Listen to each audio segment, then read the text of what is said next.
dia! Hoje é dia 4 de setembro de 2022, mais um domingo juntos por aqui para levar as notícias do nosso setor agro. Professor Celso, tudo bem? Bom dia! Tudo bem, Antoniela, bom dia a todos que nos assistem, uma ótima programação a todos.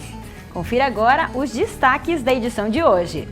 Estimativa de colheita do trigo é recorde, Conab indica 9 milhões de toneladas. No estúdio, especialistas avaliam o avanço do cultivo do cereal no Brasil, que em alguns anos pode ser autossuficiente na produção.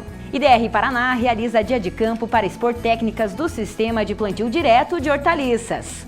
Alta performance, vamos te mostrar alguns dos equipamentos Massey Ferguson, com o que há de mais avançado em tecnologia. Fórum de Docentes e Discentes do CREA Paraná reúne mais de 500 pessoas no Centro FAG. Condições climáticas provocam colheita antecipada dos pêssegos. Você sabe de que forma e qual o momento certo de podar a videira? Então, pega aquele chimarrão ou um cafezinho e fique conosco. O AgroFag começa agora.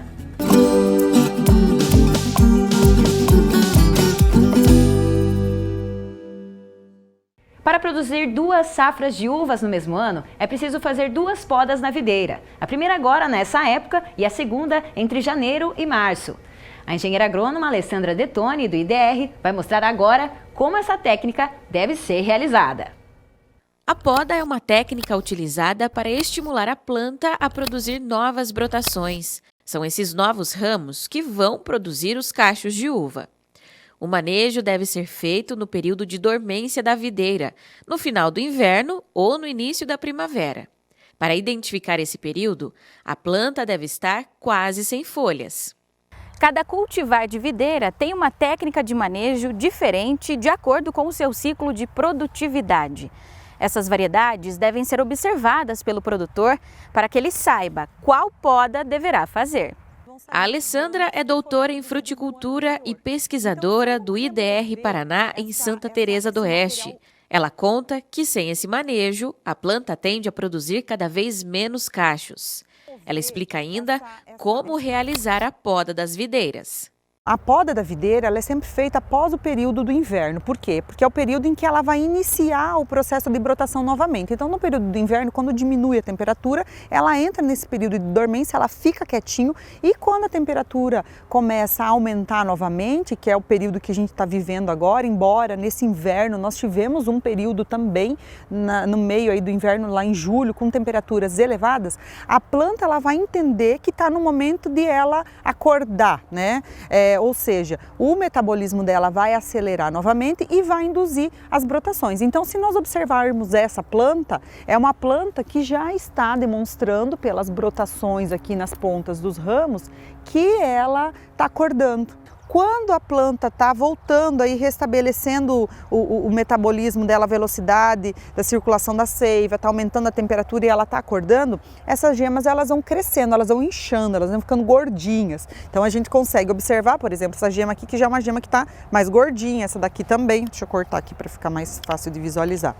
Então se a gente pega aqui, ó, essas gemas elas já estão mais inchadas e logo elas vão perder essa cor marrom, elas vão ficar mais esbranquiçadas, depois verde e vai brotar. Então isso daqui também é um indicativo de que já está na hora de fazer a poda nessa planta. Uma outra coisa também que acontece, que é muito comum, quando eu faço um corte numa planta que já está voltando aí à velocidade normal do seu metabolismo, ocorre a exudação de seiva, que o pessoal fala o choro da videira, que é justamente porque ela está acordando e agora é o momento de eu remover toda essa lenha velha que já produziu, deixar só aquele material que vai produzir esse ano. Então nós vamos remover toda essa parte, todos esses ramos, e nós vamos deixar só essa saída. Aqui é a mesma coisa, isso daqui provavelmente aconteceu em função justamente de uma poda leve o ano passado, então ficam muitas saídas. Aqui é a mesma coisa, eu tenho essa lenha velha, então aqui foi a poda do ano passado, aqui produziu e eu ainda acabei brotando essas gemas da base. Então eu vou eliminar todo esse ramo, toda essa lenha antiga, né? Então é importante frisar, olha lá, essa aqui estava na planta, aqui já tinha ocorrido uma poda, essa aqui é a poda do ano passado, esse ramo produziu. Eu eliminei totalmente ele, por quê? Porque eu tenho esse ramo que eu vou fazer a poda de produção nesse, tá? Elimino aquele. Então, nesse ponto, eu vou ter essa saída. Também elimino todo esse material aqui que produziu o ano passado. Vou fazer a poda naquele ramo. Olha aqui. Olha que interessante essa situação. Então aqui já tem uma poda, 2 podas, 3 podas. Então eu consegui eliminar toda essa lenha velha porque aqui da base eu tive uma brotação nova que saiu ano passado. Tá? Então, por que eu estou removendo tanto ramo velho nessa planta? Porque é uma planta que ela já tem umas 7 podas mais ou menos. Então vai acontecendo isso.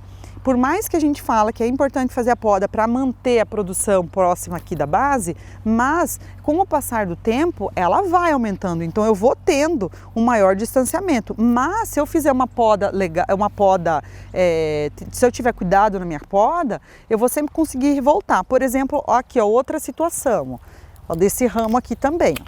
Olha aqui, eu já tinha um ramo, já tinha ocorrido várias podas, mas eu consegui recuperar uma gema aqui da base. Tá? E aqui, esse ramo, então, ele já está bem mais, comparando com esse, olha, já tem bem menos lenha velha, eu consegui voltar mais próximo da planta. Esse aqui é um ramo fino, então eu deixo só uma gema, tá? Não adianta eu querer deixar ele com muitas gemas, porque ele não vai produzir. Esse daqui também, olha lá, uma gema, 2 gemas, e eu elimino, ó, essa parte até tá seca, aqui também eu elimino toda essa lenha velha, e vou sempre deixar os ramos que estão mais próximo, vou efetuar essa poda de produção nos ramos mais próximos da base. Então, depois de fazer essa poda, né, a gente já limpou bem essa videira, é importante também remover o que sobrou, né, da nossa poda. Sim, muito importante. Por quê? Porque como esses ramos são ramos que produziram ano passado, tem muitas pragas e doenças que elas permanecem aderidas a esse ramo. O importante é eu eliminar isso aqui, levo para algum lugar, faço longe dessa área para levar embora essas pragas e doenças que possam ter ficado aqui da produção do ano anterior. O veranico é provocado pela estiagem, com dias de muito sol e calor. Nesse ano, essa condição climática foi registrada em julho e ocasionou a floração antecipada dos pessegueiros. Esse é o assunto do quadro Isa na Fazenda de hoje. Bom dia, Isa!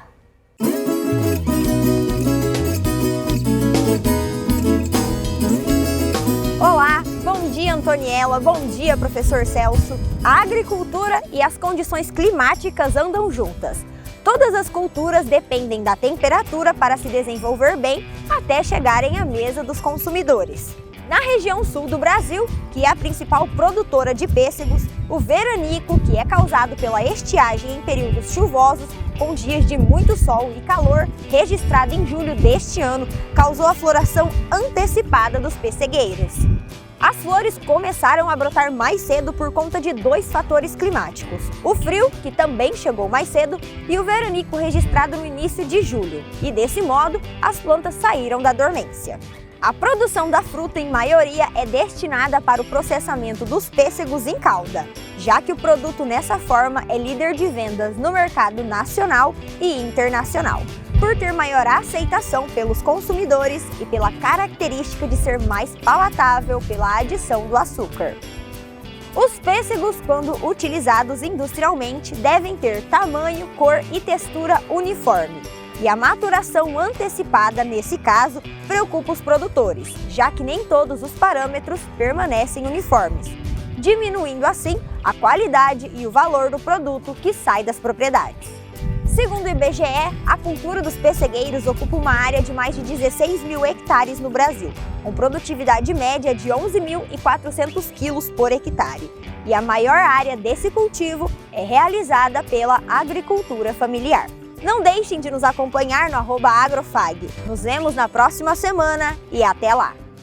O sistema de plantio direto no cultivo de hortaliças começou a ser adotado no Paraná há apenas 4 anos, com o incentivo do IDR, o Instituto de Desenvolvimento Rural. As técnicas que têm trazido ótimos resultados foram demonstradas em um dia de campo no polo do IDR, em Santa Teresa. Um sistema que tem unido extensionistas, pesquisadores e produtores para a preservação da saúde do solo e das plantas é o plantio direto de hortaliças. No estado de Santa Catarina, a adoção das técnicas desse sistema ocorre desde a década de 90 e tem sido trabalhada também no Paraná. Nessa semana, um dia de campo sobre o tema foi realizado pelo IDR em parceria com a Itaipu. É um método que ele permite tanto o agricultor convencional praticá-lo, quanto também um agricultor orgânico já certificado que ele vai melhorar em muito o manejo do seu ambiente e das plantas cultivadas. O planejamento antecipado do preparo do mix de coberturas é algo essencial para potencializar os recursos naturais, conforme o objetivo do produtor. Os benefícios você já busca quando você direciona essa escolha. Você direcionando essa escolha, você consegue escolher se você tem uma necessidade de um benefício que diminua teu inóculo de doença, inóculo de pragas, aumento de produção de massa, disponibilidade de nutrientes. Tudo isso daí você consegue com uma escolha adequada do teu mix de cobertura. Porque o ideal, na minha opinião, não é apenas a cultura solteira, nem ela com um parceiro apenas, só 2 plantas de cobertura, mas sim um mix que você consegue reunir a cobertura que você necessita, os nitrogênios, fósforos e potássios que você necessita para a próxima cultura e também as qualidades da biodiversidade que a mistura e o mix vai oferecer para você. A revitalização do solo também é essencial quando o assunto é a produção mais sustentável das hortaliças. Aqui a gente tem uma demonstração dos macro e dos micronutrientes. A gente consegue ver que as raízes elas estão começando a crescer um pouquinho mais porque o sistema foi implantado há pouco tempo, né? O que vocês pretendem alcançar aí em relação a essa produtividade? Exato, essa área é uma área aqui do polo do IDR que ela sofria plantios esporádicos de milho, de trigo morisco, ficou algum tempo também em pousio. E a gente decidiu implantar a área do plantio direto de hortaliças e faz um ano que a gente iniciou o processo de revitalização desse solo.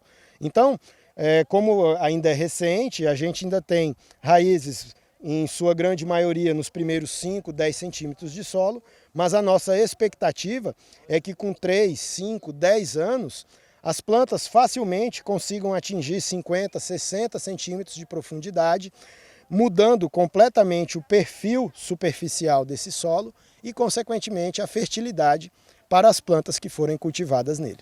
As plantas de cobertura atuam como adubos verdes e quanto mais tempo de preparo para o cultivo, maior o fornecimento de nutrientes para o solo. Nessa estação, o engenheiro agrônomo Emerson Fey indicou o uso adequado do rolo-faca, implemento que tem como função formar uma camada de plantas de cobertura. Ela tem a capacidade de suprimir a germinação de plantas daninhas, reduzir o número de aplicações de herbicidas e proteger o solo contra a erosão. Para um rolo-faca funcionar bem, precisa ter a cobertura vegetal no momento certo, ou com bastante volume, massa. Um rolo-faca só funciona bem se eu tiver bastante volume de massa. Então eu tenho que ter uma aveia ou um mix de plantas de cobertura, ou até milheto, que tenha bastante massa. Aí o rolo-faca vai funcionar bem. E para ter isso, o produtor precisa se planejar bem. Então ele precisa semear aquele adubo verde, aquela cobertura vegetal na época certa, para que aí quando chegue no momento de fazer o cultivo da hortaliça, que é de uma determinada época, aquela planta de cobertura esteja em condições de ser manejada. Porque se eu tiver, por exemplo, uma aveia, que nem a gente tem aqui, que tiver 20 centímetros de altura, que foi semeada muito tarde, o rolo-faca não vai funcionar. Então aí nós vamos ter problema nesses tipos de manejo.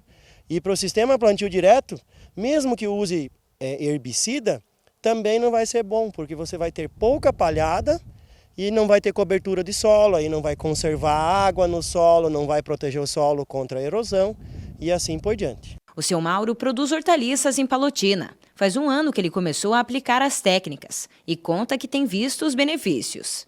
Desenvolve muito melhor a planta, né? Você tem um custo bem mais baixo e você tem uma agregação de valor bem melhor com relação a outro plantio, né? Então, assim, ele traz as vantagens desde o início do plantio até o final, né? O O Jefferson é agroecólogo e realizou estudos sobre o método em Santa Catarina. Para ele, a aplicação do sistema tende a crescer. O método do SPDH é um método muito sustentável, muito econômico. A gente acredita, né, a gente como técnico que atua na produção orgânica, na agroecologia, que é um método revolucionário que o Paraná, né, agora está adotando também a partir da iniciativa do IDR, com a pesquisa aí, né, a extensão, e parceiros como Itaipu e também algumas empresas privadas como a nossa, né, que estão se desafiando a adotar esse método. A gente acredita que vai avançar bastante, né? Professor, então a gente vê, né, mais um exemplo de técnicas de manejo que vem para contribuir com a qualidade do solo e, nesse caso, na horticultura. A horticultura sempre foi assim uma cultura, uma prática que você revolve muito solo, né? E a plantio direto na horticultura não é uma prática muito utilizada na nossa região, porém em alguns estados está sendo utilizado. E com esse incentivo do IDR está se tentando promover ou articular de maneira que você possa melhorar o solo com o plantio direto na horticultura. Hora de acompanhar os preços do mercado agrícola. Em Cascavel, a saca da soja R$ 170, a saca do milho R$ 77 e a saca do trigo R$ 110. Você confere no próximo bloco. A colheita de trigo nessa safra deve ser recorde, com 9 milhões de toneladas. No estúdio, especialistas avaliam o avanço do cultivo do cereal no Brasil, que em alguns anos pode ter autossuficiência na produção. É daqui a pouco.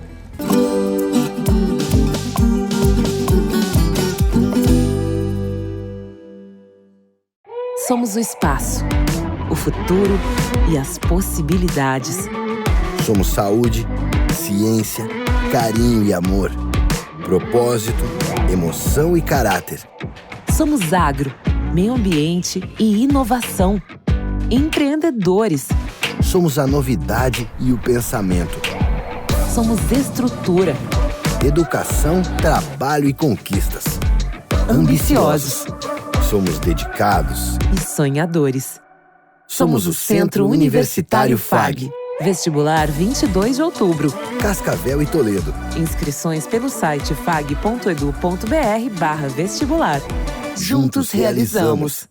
São Lucas Cascavel, muito mais do que um hospital, um centro completo de saúde. Hemodinâmica, UTI, centro cirúrgico e centro de imagens. Serviços de diagnóstico, laboratório, obstetrícia e clínica geral. Atendimento 24 horas em uma estrutura de excelência e padrão internacional. Pronto atendimento e plantão pediátrico exclusivo São Lucas H-Kids. Hospital São Lucas, nossa especialidade é sua saúde. Cascavel, 3219-6464.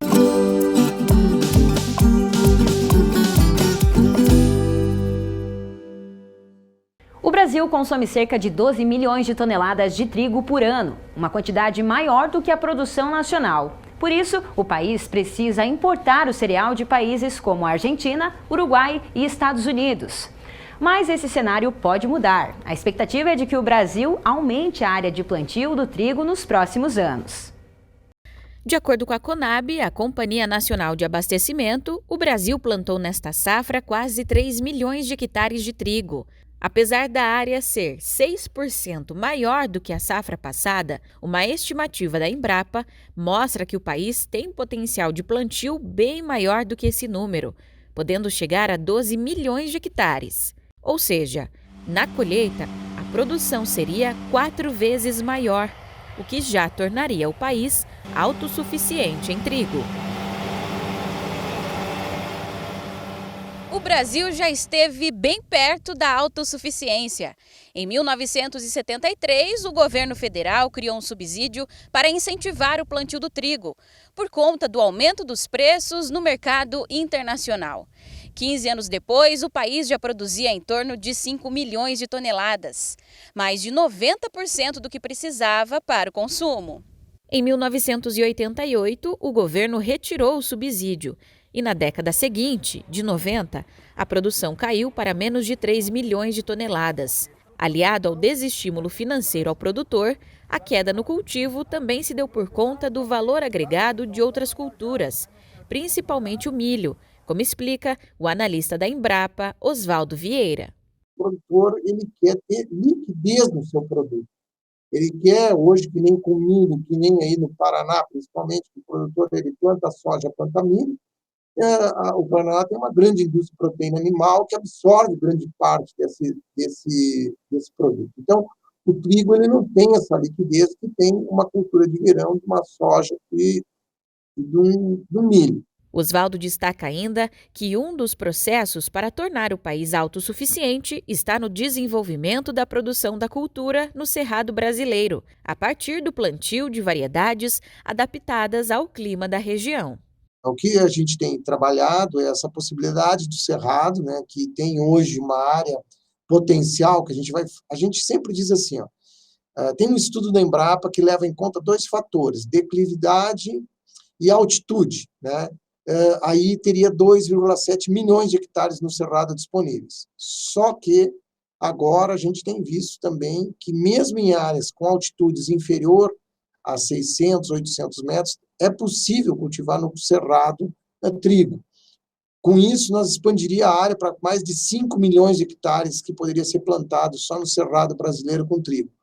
A Embrapa desenvolveu cultivares daí adaptadas para essas regiões mais quentes, né, com temperaturas mais elevadas, com maior tolerância à seca, abrindo, então, essa possibilidade de para o produtor ter mais uma opção para cultivo, além do milho na safrinha.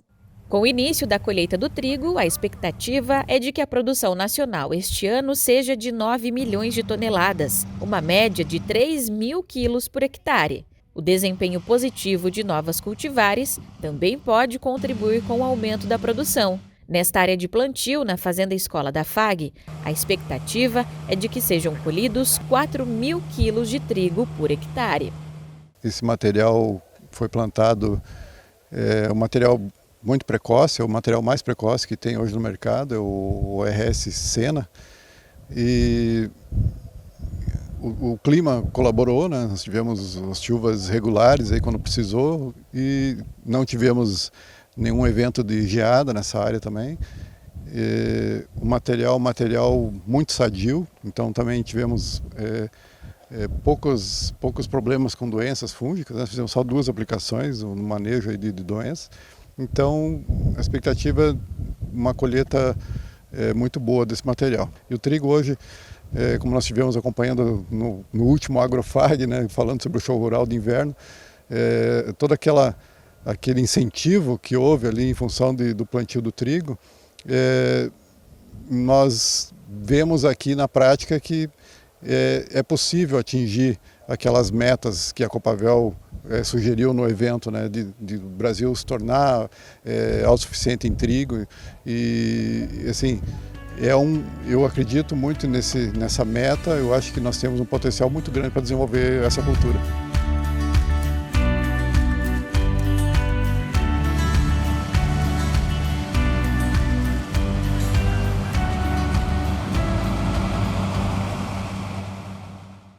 Nós assistimos a reportagem que fala sobre a produção total e as expectativas para o cultivo de trigo no Brasil. Aqui no estúdio a gente continua conversando sobre esse cenário.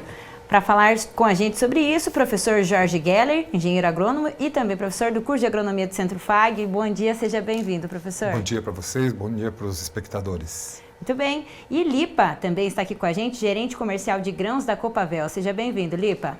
Ok, obrigado pelo convite. Bom dia a todos que estão nos ouvindo e a vocês do estúdio.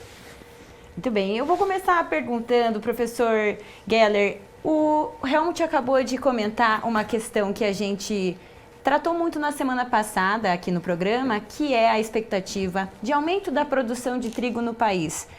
A gente está percebendo que o trigo vem trazendo várias oportunidades para o produtor, é isso, né? Sem dúvida, o trigo é uma cultura tradicional, é a cultura mais estudada pela tecnologia brasileira, né? Há muito tempo a Embrapa Trigo tem desenvolvido cultivares e tecnologias. Então existe tecnologias de cultivo da cultura, tá?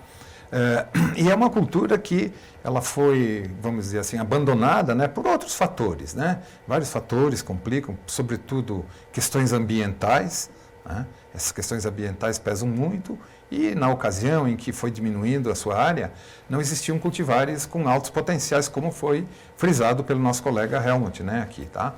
Então hoje há uma expectativa grande de plantio e de alcance de bons rendimentos e, portanto, produção, a ponto da gente se tornar autossuficiente em algum momento, né?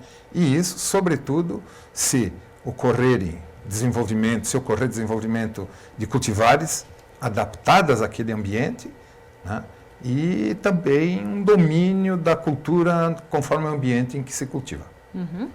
Hoje a área total de produção são 3 milhões de hectares no país. Essa expectativa é de aumento, né? Aumento dessa área. Lipa, você também faz parte dessa ideia da Copavel de disseminar a cultura do trigo para o país todo. Entende que a ampliação da área de cultivo no Cerrado também é algo que vai trazer aí essa expectativa de melhoria e aumento, né, na produtividade do trigo? Com certeza. O mercado hoje, ele oferece bons ganhos para quem está produzindo trigo. E o produtor rural, na hora dele preferir, ou se planta milho, safrinha, segunda safra que dizem, ou o plantio do trigo. Eu acredito assim, porque para o produtor preferir plantar o trigo, ele tem que ter um incentivo de preço para que ele tenha um preço competitivo na hora dele colher. Porque a cultura do trigo é uma cultura assim muito desafiadora, que a gente tem problema de clima, né, professor? Nós temos problema de vários segmentos aí que podem atrapalharem a produção do trigo. Então eu vejo assim, a Copavel, ela vem fazendo o trabalho para que o Brasil seja assim, que tenha autossuficiência na produção, tá? Você falou do Cerrado. O Cerrado é uma expansão que já é realidade. Esse ano, eles já vão colher 500 mil toneladas de trigo, tá? Já tem estudo que para o ano que vem, a produção deles chega a 1 milhão de toneladas. Então, eu vejo que a produção do Brasil, de 5 a 10 anos, nós vamos ser autossuficientes. E se nós pensarmos assim, um pouco mais à frente, eu digo de 15 a 20 anos, nós vamos ser assim, grande exportador de trigo. Tá? Porque vai ser expandido o Cerrado, isso é com certeza. Bem, acho que vai muito também da questão do desenvolvimento genético, né? Essa que é a sua área também, né, professor? Desenvolvimento genético que a Embrapa, principalmente, vem estudando e desenvolvendo para que hajam cultivares que sejam resistentes ao clima, né, principalmente do Cerrado, vem contribuindo para que o trigo consiga ser disseminado Brasil afora, né? Isso do melhoramento genético é essencial. É essencial, é importante, né? Eu queria fazer uma pergunta para o Lipa, né? Lipa, você falou aí dessa autossuficiência, né? Você acredita que com essa fronteira indo para o Cerrado, certo? O pessoal aqui do Sul deixaria de produzir, diminuiria a área de trigo? Porque, veja bem, existe o fator mais importante para você plantar trigo é preço, né? Se você tem o Cerrado produzindo mais, pode influenciar no preço aqui. O que você acha dessa situação? Eu acredito que não. Por que eu falo que não? Porque o mercado no Cerrado, ele não vem para o sul do Paraná, aqui o sul do Paraná e o sul do Brasil. Ele vai ficar lá, tá? Porque a produção do trigo no Cerrado não tem como descer aqui para o sul, mesmo porque a logística é muito cara, tá? Então ficaria por lá, ou eles vão para exportação, que lá nós temos os portos que ficam na fronteira, tá? Aí que vem a questão aqui do sul. Como nós temos uma produção muito boa no Paraná, que eu acredito que deve crescer, nós temos uma produção muito boa no Rio Grande do Sul, nós teríamos que também exportar, tá? Então eu não vejo assim o Cerrado ser competidor com o sul do país, do Brasil. Eu não vejo assim. Sim. Eu acho que é uma oportunidade deles lá, que lá fica por lá mesmo. Eles vão ter uma grande produtividade, que eu acredito que daqui 10 a 15 anos eles já vão estar produzindo aí os seus 3,7, 4 milhões de toneladas, que isso é muito bom para o país, né? E para cá não vem. Quer dizer, vai contribuir para a autossuficiência, mas localizado com a região mais central, né, mais no Brasil Central, e o Sul produzindo. E o Sul. Porque mesmo assim, eles quase não pegam produto do trigo aqui para levar para lá, a região lá. Mas eles têm bastante moinhos Eles lá, né? têm bastante, mas eles pegam muito trigo da Argentina, pegam muito trigo dos Estados Unidos. Por quê? Porque eles vêm pelo mar e lá fica mais fácil eles importar. Porque o custo logístico do sul até lá é muito. Tem que viajar aí 3.500 quilômetros. Eu queria fazer uma pergunta agora para o professor Geller. Professor Geller, com a cigarrinha no milho, certo? É um problema sério para quem planta milho, né? É possível aumentar a área? Você acha que essa área vai aumentar com esse problema do cigarrinho? Aqui, nessa parte técnica, que o senhor poderia dizer para nós? Porque o milho está tomando espaço, né, do trigo, né? Tomou o espaço, né? O milho de segunda safra. Segunda safra, exato. O pessoal chama de safrinha, né? Ele tomou realmente o espaço da cultura do trigo, tá? E além de ele tomou porque ele é mais rentável, né? Ele oferece, ele entrega uma rentabilidade melhor do que a própria cultura do trigo, tá?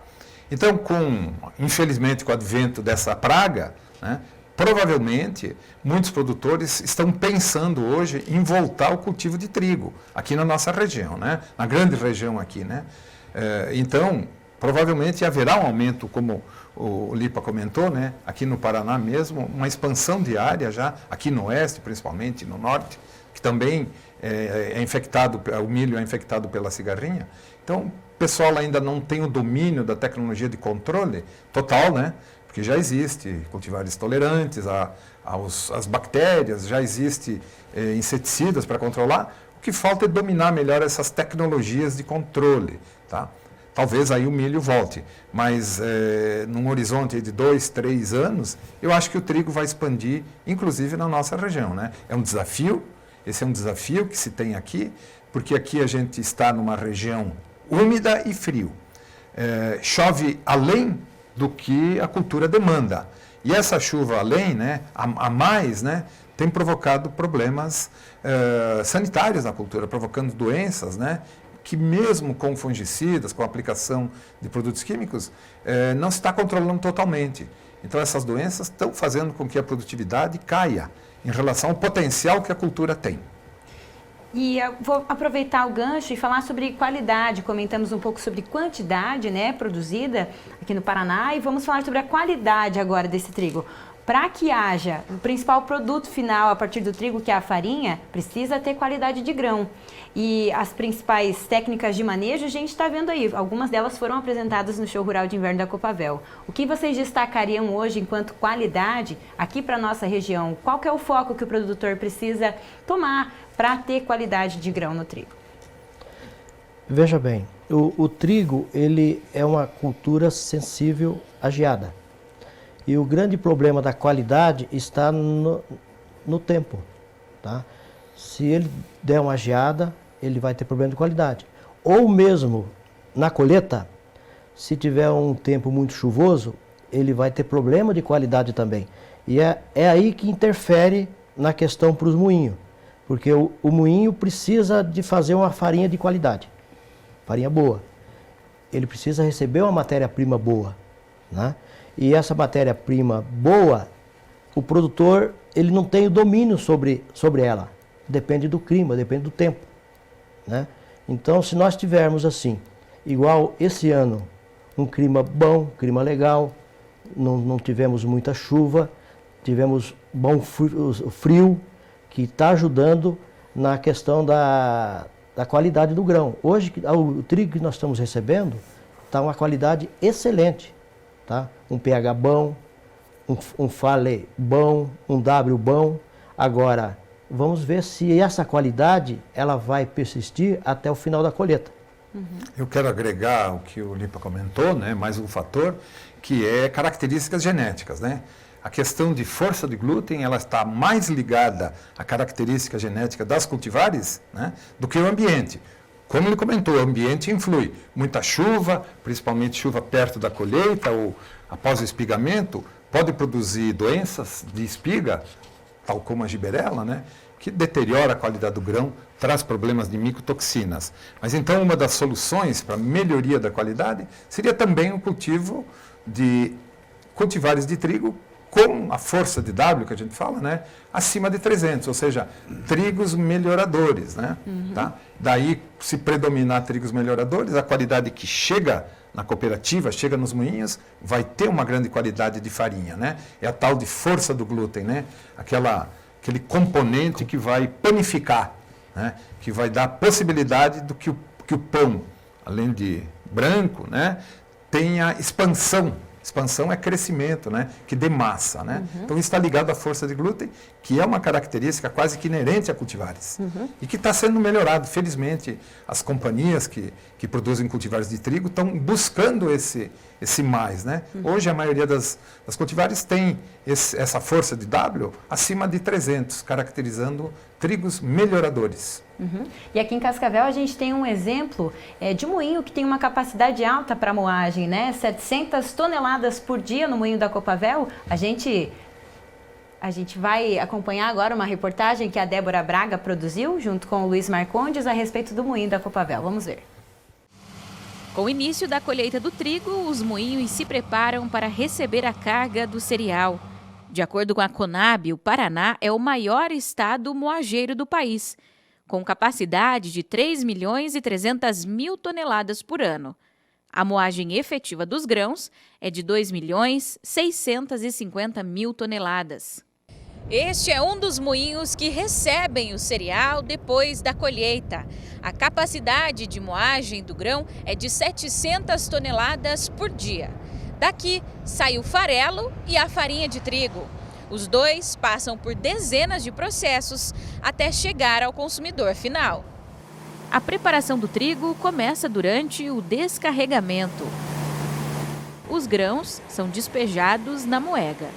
Durante esse processo, já são coletadas amostras, onde o cereal passa por um controle de qualidade. É feita a avaliação do pH, da umidade e do peso. E o processo não para. Enquanto isso, este outro equipamento faz a limpeza do trigo, que é separado das impurezas, como o resto de palhada, grãos de outras culturas e a casca.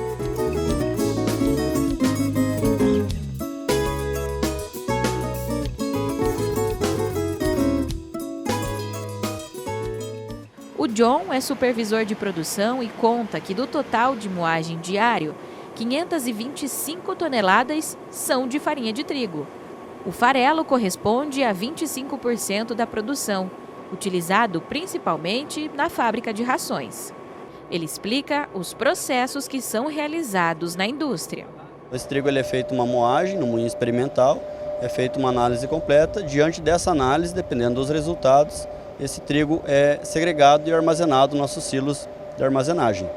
Após armazenado, esse grão ele é recolhido e feito uma limpeza desse trigo, né? Ou seja, retirado tudo que não é trigo, né? Fragmentos mais leves, mais pesados, outros tipos de insumos que vêm junto com essa massa, é retirado e é feita uma certa umidificação, né? Umidificado esse grão e deixado ele em descanso, armazenado em silos de descanso e deixado em torno de 18 a 24 horas.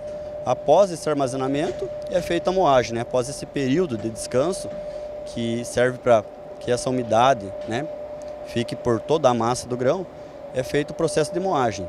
O John conta ainda que a maioria da produção de farinha é destinada às indústrias de massas e panificação.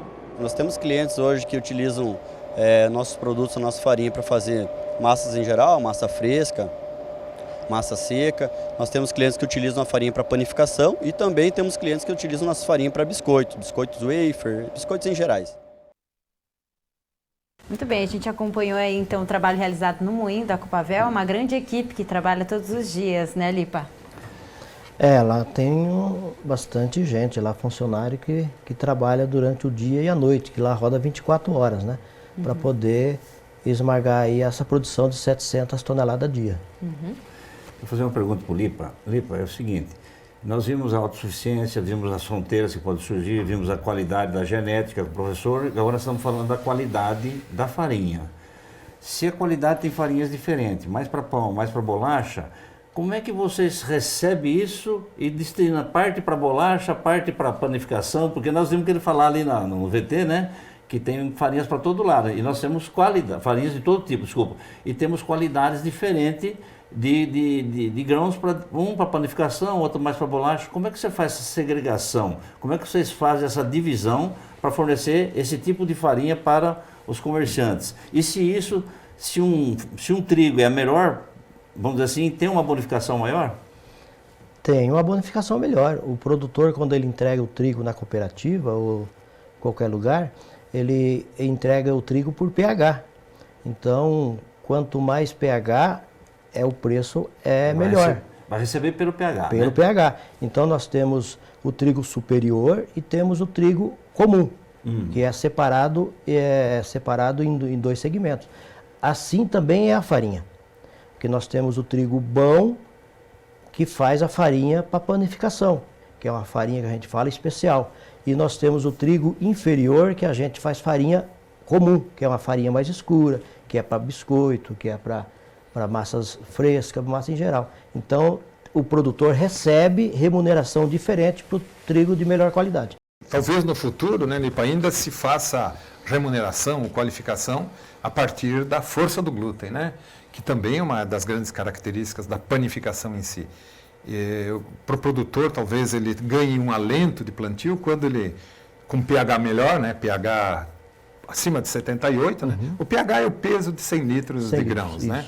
E é o que baliza a classificação dos trigos hoje, do grão do trigo. Mas se agregasse, no meu entender, classificação por tipo de glúten, força de glúten, talvez o produtor seria mais atraído também, né, a plantar cultivares com essas características e com também, né, adaptados ao ambiente, né, porque o outro desafio é adaptar a sua cultivar ao ambiente vigente na região, né.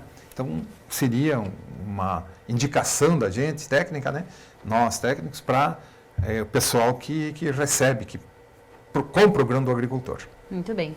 Professor Geller, Lipa, a gente agradece a participação de vocês aqui no Agrofag, várias informações para quem está em casa nos acompanhando, e a gente também continua aí, né, professor, ligado nas notícias daqui para frente e vendo aí essa expectativa, tanto da Embrapa, Copavel, vários órgãos de pesquisa, comentando essa questão do Brasil se tornar autossuficiente daqui a alguns anos na produção de trigo. Muito obrigada, pessoal, estão convidados para retornar nas próximas vezes aqui com a gente. Obrigado, tenham um bom dia. Valeu. Mesmo. E agora a gente confere como fica a previsão do tempo para os próximos dias. O frio e a chuva voltam para grande parte do Paraná. A condição ocorre devido à atuação de um sistema frontal sobre o estado. Hoje, o dia seguirá com baixas temperaturas e pode haver pancadas de chuva. A indicação do CIMEPAR é de que a instabilidade prevaleça para a metade sul do Paraná nessa semana. E em Cascavel, hoje, após o acúmulo de volume de chuva dos últimos dias, o tempo deve estabilizar. Mas os termômetros seguem com temperaturas mais baixas. Na segunda-feira, o tempo fecha novamente e continua instável até a quarta. O maior volume esperado será na terça-feira, com 25 milímetros de chuva. Temperaturas nos próximos dias variam dos 10 aos 23 graus. E na cidade de Santa Lúcia, o tempo fica parecido. Hoje, o dia contará com pouca nebulosidade e não deve chover. Já na segunda e na terça-feira, o volume de chuvas esperado é de 16 milímetros. A partir de quarta-feira, o tempo volta a abrir. Na sexta, fecha novamente. Temperaturas variam dos 11 aos 25 graus em Santa Lúcia nessa semana. Já na região de Palotina, um pouco mais acima no mapa, hoje o tempo permanece firme, mas de segunda a quarta a precipitação é esperada. A maior intensidade será na terça-feira. O tempo volta a abrir na quinta e na sexta tem chuva esperada novamente. A mínima para a semana é de 13 e a máxima é de 25 graus. No próximo bloco, você vai ver os equipamentos agrícolas de última geração que serão utilizados na Fazenda Escola. É já já.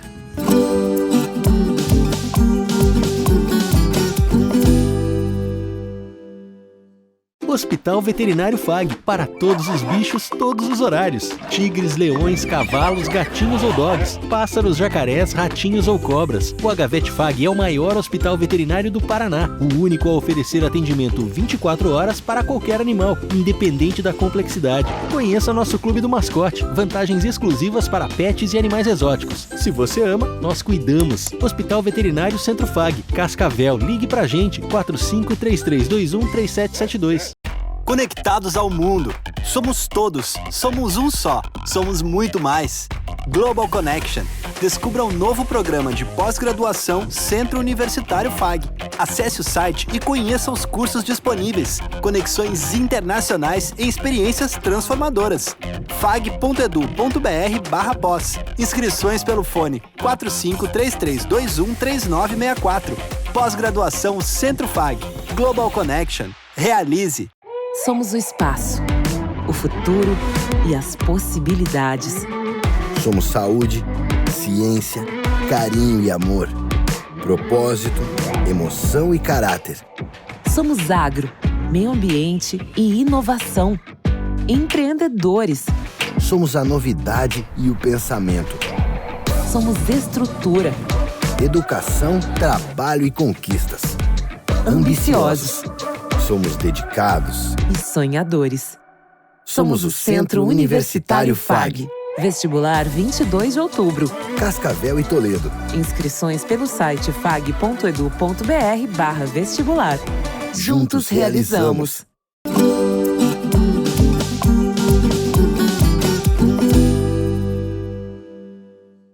Para um bom desempenho da lavoura, a escolha de equipamentos agrícolas faz toda a diferença. Pensando nisso, a Fazenda Escola da FAG adquiriu nessa semana 4 novos maquinários com alta tecnologia. Nós conferimos a entrega, que contou com a participação da equipe da Camagril, concessionária Massey Ferguson em Cascavel.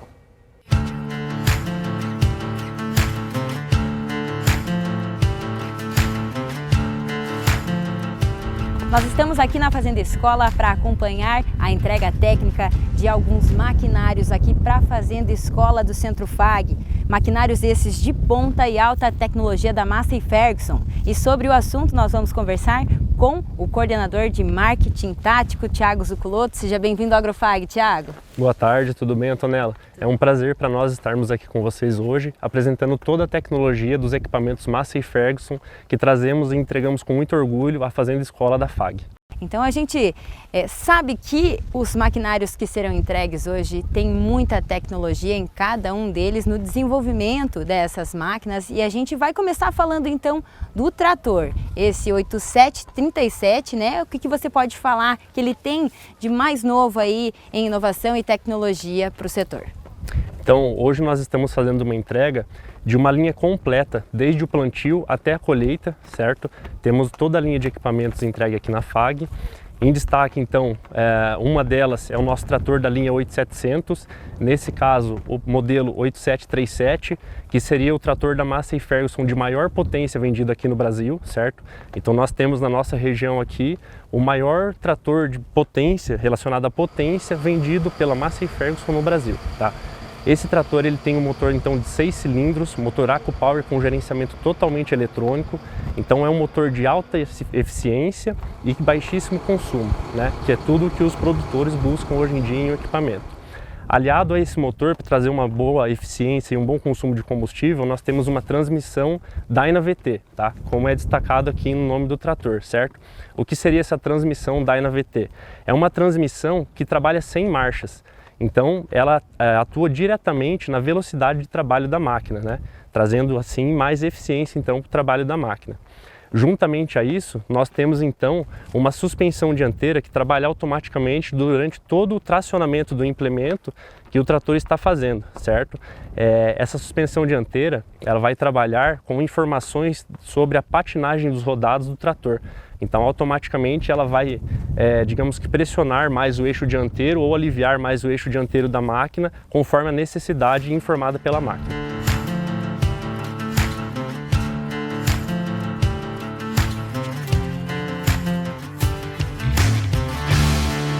Nós conhecemos um pouco dos destaques do trator 8737, agora a gente vai conhecer um pouco da plantadeira Momentum. Tiago, uma plantadeira com alta tecnologia, 24 linhas, o que você pode trazer para a gente em relação ao que ela vai apresentar? Então vamos lá, Antoniela. Essa plantadeira hoje é uma das plantadeiras mais tecnológicas que nós temos no mercado, certo? Uma plantadeira com um tamanho, digamos que até grande para a nossa região, né? Então nós não estávamos habituados a plantadeiras desse tamanho trabalhando na nossa região. É uma plantadeira autotransportável, então é uma plantadeira que na hora de transportar pelas vias, né, que nós temos no meio rural aí, é uma plantadeira que fica com aproximadamente aí 4 metros de largura, então nós temos uma possibilidade grande de transportá-la, certo? Além disso, uma plantadeira flexível, então ela tem a opção não, né? É uma característica dela ser flexível em 3 seções, então nós conseguimos ter esse trabalho, certo? Toda a tecnologia de plantio dessa plantadeira é Precision Planting, tá? Certo? Então nós fazemos todo o controle de população de plantio, de taxa variável de plantio a partir do monitor que nós vimos anteriormente lá no trator, né? Uma das principais características então que nós sempre apontamos é a utilização dessa tecnologia da Precision Planting com o V7, que seria o dosador, né? Essa caixinha dosadora, e o V-Drive, que é o motor que vai responsável por fazer a distribuição de sementes, tá? Então, o que faz a distribuição de sementes nesse sistema é esse motor elétrico, tá? Então, conforme a população que nós informamos no monitor da máquina, esse motor vai agir, dando a rotação no disco e fazendo o plantio com a população exata que nós determinamos. Além disso, uma característica que ela traz para nós, que só é possível a partir da utilização do V-Drive, é a compensação em curva. O que seria essa compensação em curva? Por ela ter uma grande largura, né, a partir desse tamanho da plantadeira, quando nós fazemos a curva em plantadeiras mecânicas, é comum nós termos na parte interna da curva uma aproximação das sementes e na parte externa as sementes ficarem um pouco mais longe do que realmente deveriam, certo? Com a utilização do V-Drive, nós conseguimos corrigir isso. Então mantemos o espaçamento entre as sementes e a população correta de plantio, tá? Além disso, a principal característica então do V7 e a utilização do V-Drive é a alta singulação, né? Então é um sistema que traz para nós até 99,5% de singulação na hora do plantio, garantindo para a gente aí que não irá ocorrer então a deposição de semente duplas ou a falha na hora do plantio. Uma característica bacana de apresentar também é o sistema Smart Frame que nós temos nessa plantadeira, tá? O que seria o sistema Smart Frame?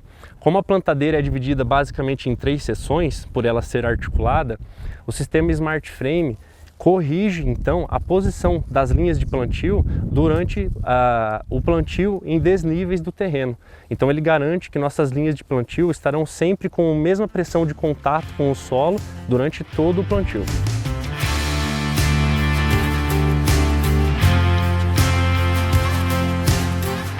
Seguindo na apresentação dos equipamentos utilizados no sistema de produção, a gente vai falar agora sobre esse pulverizador 9330, né, Tiago? O que ele tem de novidade para trazer para os produtores? É isso aí.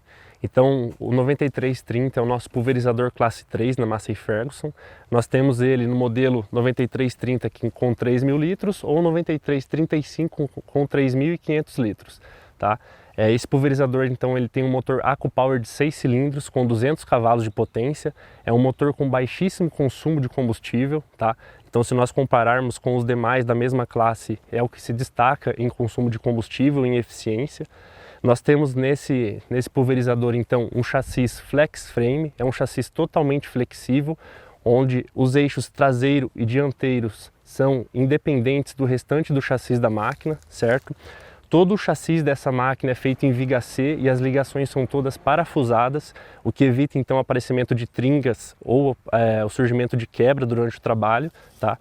A tração desse pulverizador, então, ela é feita por 2 bombas hidro que tocam os rodados cruzados. Então, uma bomba vai tocar o rodado dianteiro direito e o traseiro esquerdo, e a outra bomba vai tocar o rodado dianteiro esquerdo e o traseiro direito, tá?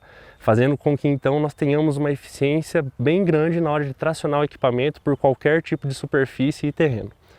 Além disso, então, nós temos um sistema de barra de 30 ou 32 metros, dividido então com um controle automático de 9 seções. Claro que também contamos com um sistema de piloto automático, né, para um maior conforto e maior eficiência na hora da aplicação, certo? Tudo isso também, quando a gente fala então em conforto de operação, esse pulverizador é equipado com sensores de barra. Então, durante a aplicação, o operador consegue apenas acompanhar o trabalho da máquina, né? Contando então com o piloto automático, com o controle automático de altura da barra, com os sensores. A gente chegou um pouquinho mais perto aqui da colheitadeira, o Thiago vai mostrar pra gente os benefícios da plataforma Draper e aquela que a gente pode ver ali, né? Isso. Pessoal, então o que nós temos de diferente na plataforma Draper, principalmente, é a alimentação realizada por esteira. Então na plataforma Draper nós eliminamos o caracol que fazia a alimentação do canal alimentador da máquina e fazemos essa alimentação por uma esteira, certo?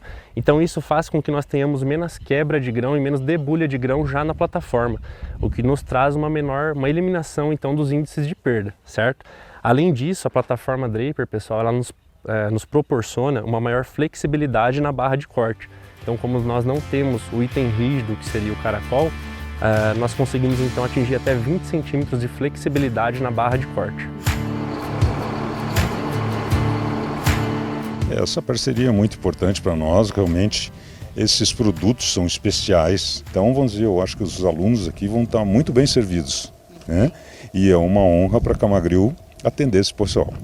É uma parceria que nós temos há 16 anos e, para você ter uma ideia, a primeira escola da Mastiferx do Brasil foi o da FAG. Eu sei que nós lutamos muito tivemos que ir até Canoas para conversar com o presidente para que ele instalasse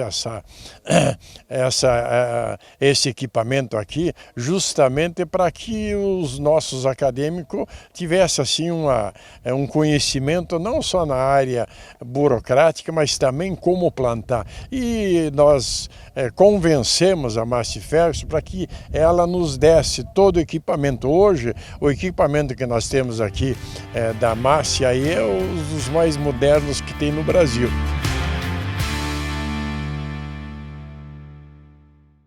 Professor, quanta evolução nesses equipamentos, né?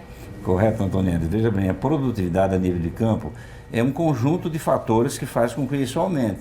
Nós temos a genética, os manejos corretos e as máquinas. O que as máquinas fazem? Uma máquina bem regulada, uma máquina moderna, menos desperdício. O agronegócio, ele é fantástico, ele é dinâmico e as máquinas vêm complementar essa produtividade. O Centro FAG recebeu essa semana profissionais e estudantes de várias áreas das engenharias. Cerca de 500 pessoas participaram do Fórum de Docentes e Discentes do CREA, o Conselho Regional de Engenharia e Agronomia do Paraná. Depois de 2 anos sendo realizado de forma online, o fórum reuniu acadêmicos e profissionais com entusiasmo. Um dos temas debatidos no encontro foi a qualidade do ensino pós-pandemia, além da implantação de novas grades curriculares nacionais. A gente também conversou um pouquinho sobre curricularização da extensão, a implementação das novas DCNs. Então, para os alunos que participaram também, teve também temas atuais sobre currículo, sobre mercado de trabalho, como ingressar. Então, é um evento muito importante para a comunidade acadêmica. O encontro é promovido anualmente em parceria com instituições de ensino do Estado. E desta vez, o fórum foi sediado no Centro Universitário FAG. O presidente do CREA Paraná, Ricardo Rocha, destacou a importância destas parcerias. É um dos eventos que a gente tem de maior valor no CREA, né? O Fórum de Docentes e Discentes, onde nós encontramos aqui os que são responsáveis pela formação profissional e os nossos futuros profissionais, né? Aqueles que no momento estão no processo de formação e serão os que vão compor o conselho no futuro. Serão os profissionais que atuarão, estamos agora com uma palestra dos profissionais do futuro, os que precisam entender como é o sistema profissional, para que ele existe, para que o conselho contribui para a sociedade, né? Assim, em especial este ano aqui na FAG, né? Uma estrutura de referência no Estado, ficamos muito felizes. A Beatriz é acadêmica de Engenharia Civil e participa do CREA Júnior. Ela conta que o conselho é uma somatória na formação dos futuros profissionais. É a primeira vez que eu estou participando de um fórum feito pelo CREA e eu entrei faz pouco tempo, entrei esse ano, e para mim está sendo uma experiência muito diferente, muito boa, porque a gente acaba conhecendo pessoas novas, acaba tendo palestras que acrescentam muito na nossa vida, na nossa caminhada aí pela faculdade, e está sendo muito bom e a experiência está sendo incrível. Acompanhe a cotação da proteína animal no agromercado.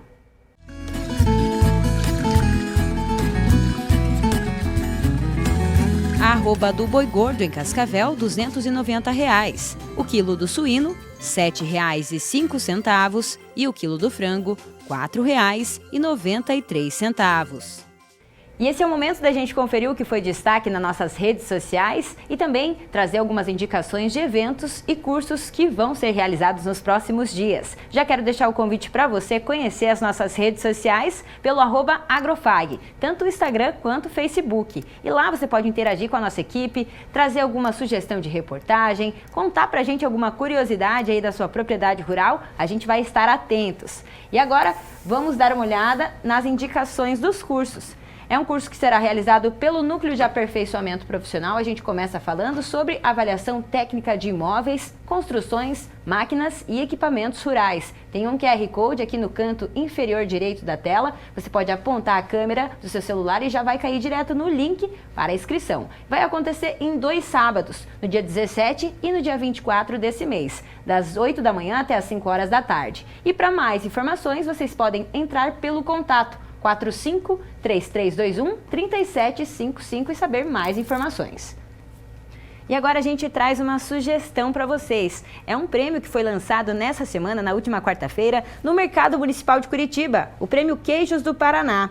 O concurso tem como objetivo divulgar a qualidade e valorizar os derivados produzidos aqui no estado. É uma iniciativa do SEBRAE em parceria com o Sistema FAEP-Senar, Instituto de Desenvolvimento do Paraná e Sindileite. O prêmio é dirigido a todos os produtores de queijo do Paraná, de pequena, média e grandes queijarias ou laticínios. Então a gente tem nessa tela a indicação de onde vocês podem se inscrever para participar desse prêmio. Também tem QR Code, aponta o celular e já faz a sua inscrição. Começaram as inscrições no dia 1º desse mês e vão até o dia, deixa eu conferir aqui, vão até o dia 1º de março de 2023. Então ainda dá tempo, né, para participar.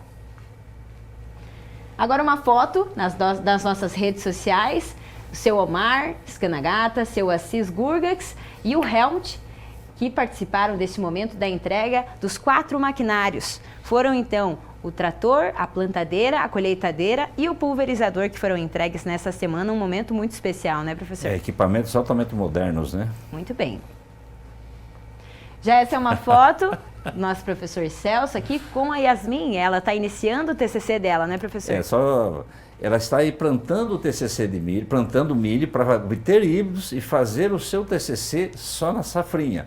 Então, determinados TCC, o aluno tem que tomar cuidado, tem que fazer em 2 ou 3 semestres antes. Antes, para já se planejar. Se planejar muito bem. Conseguir, então, ter um milho na safrinha para ela certa, continuar época certa. O trabalho dela. Parabéns para Yasmin, muito dedicada a ela, né?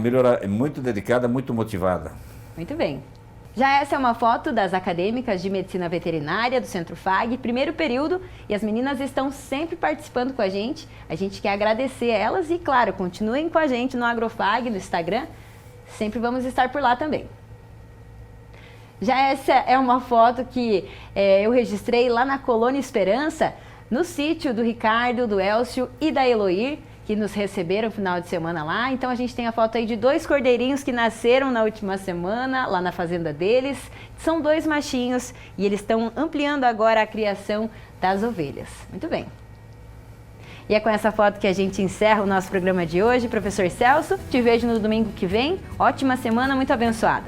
Ótima semana a todos, um bom domingo. Tchau, tchau, pessoal. Até domingo que vem.